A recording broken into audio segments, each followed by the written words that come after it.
আজকে আমাদের আলোচ্য বিষয় হচ্ছে মেজর কোর্সের 10 পেপার অর্থাৎ দ্বিতীয় পেপার। আমাদের ফোর্থ সেমিস্টারে মেজর 9, 10, 11, 12 এই চারটা পেপার কিন্তু পড়তে হবে।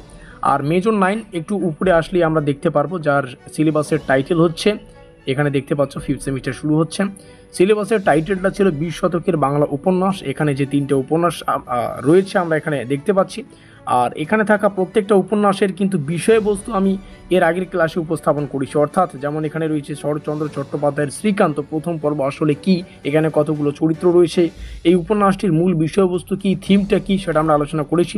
ভিডিওটির লিঙ্ক ডেসক্রিপশন বক্সে পেয়ে যাবেন। আজকের আলোচ্য বিষয় হচ্ছে মেজর 10, অর্থাৎ আমাদের সিলেবাসের টাইটেলটা হচ্ছে ছোট গল্প পরিচয় ও বাংলা ছোট গল্প। যদিও এখানে অনেকগুলো ছোট গল্প রয়েছে, আমরা প্রত্যেকটা গল্পের বিষয়বস্তু আজকের এই ভিডিও মারফত আলোচনা করতে পারবো না, জাস্ট সিলেবাসটা তোমাদের সামনে শেয়ার করছি। নেক্সট ক্লাসে যেমন এখানে আমরা দেখতে পাচ্ছি বাংলা ছোট গল্পের মধ্যে রয়েছে ত্রৈলোক্যনাথ মুখোপাধ্যায়ের ডমরু চরিত্র প্রথম গল্প। তো এই যে এর গল্পটার, এই ছোট গল্পটির মূল বিষয়বস্তু কি, কতগুলো চরিত্র কি বোঝাতে চাচ্ছে এই ছোট গল্পটি থেকে, এভাবেই কিন্তু আমরা পরের এক একটা ক্লাসে আলোচনা করব। যেমন খ নম্বরে কী রয়েছে, এভাবে কিন্তু প্রত্যেকটা আমরা আলাদা আলাদা করে আলোচনা করে নেব। তো যাই হোক, প্রথমে আমাদের রয়েছে ছোট গল্পের পরিচয়।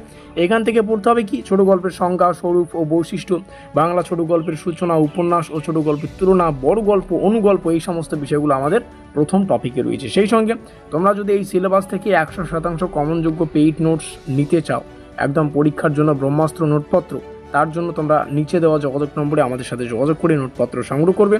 আর এখানে বাংলা ছোট গল্পের মধ্যে যেগুলো বিষয় রয়েছে সেগুলো তোমাদের সামনে তো শেয়ারই করা। এখানে অনেকগুলো রয়েছে, 1, 2, 3, 4, 5, 6, 7। আর বাংলা থেকে একদম কনসেপচুয়াল পড়ার জন্য আমাদের পেইড নোটস কিন্তু নেওয়া বাধ্যতামূলক। আমাদের পেইড নোটসে প্রত্যেকটা টপিক থেকে একদম কনসেপচুয়ালভাবে কিন্তু আলোচনা করা হয়, কারণ বাংলাটা থিওরিটিক্যাল পড়াই মোস্ট ইম্পর্টেন্ট, টপিক ধরে ধরে পড়াই কিন্তু বুদ্ধিমানের কাজ।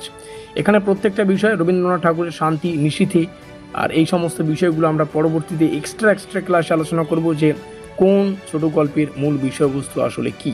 তো যাই হোক, আপাতত সিলেবাস সংক্রান্ত ভিডিওটিতে জাস্ট এটুকুই বলতে পারি যে এই হচ্ছে উপর থেকে দেখতে গেলে আমাদের সিলেবাসটা, এটা তোমরা স্ক্রিনশট করে রাখতে পারো। আর মিলতে হয় পরের ক্লাসের বা পরের পেপারের সিলেবাস সংক্রান্ত আলোচনায় বা কোনো সাজেশনমূলক ক্লাসে।